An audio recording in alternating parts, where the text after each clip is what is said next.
perfect na bahay para sa pamilya. Simple lang ang design, pero yun ang maganda dito. Malinis tignan, presko sa mata, at hindi masakit sa bulsa. Sa halagang 50,000 pesos, may sarili ka ng bahay.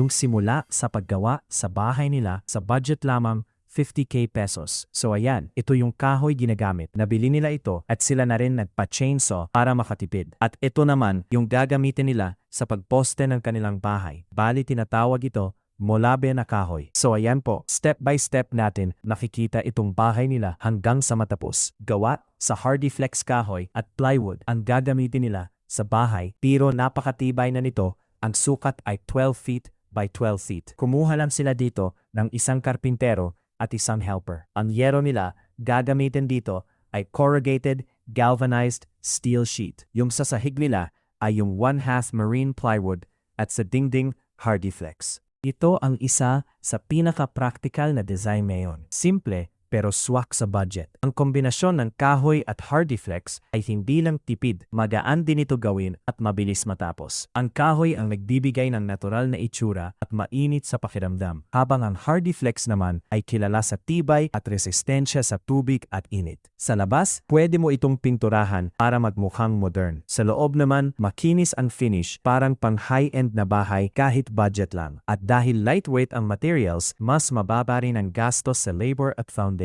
Perfect ito sa mga gustong mag-start muna sa maliit pero sariling bahay. Ang sikreto lang, maayos na pagkakagawa at tamang maintenance. Kapag naprotektahan ang kahoy at tama ang installation ng HardieFlex, tatagal ito ng maraming taon.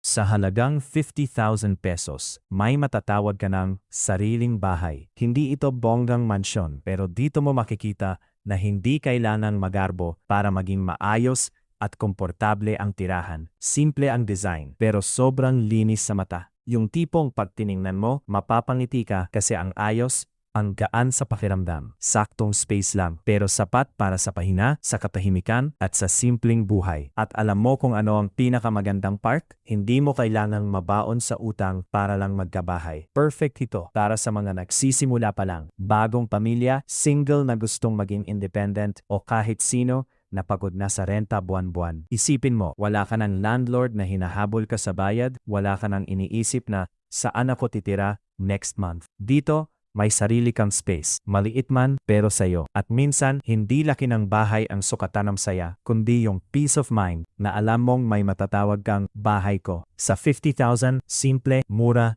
Kung may ganito kang chance, pipiliin mo bang magsimula sa maliit o hihintayin mo pa ang perfect na bahay? Comment mo sa baba. Gusto ko malaman.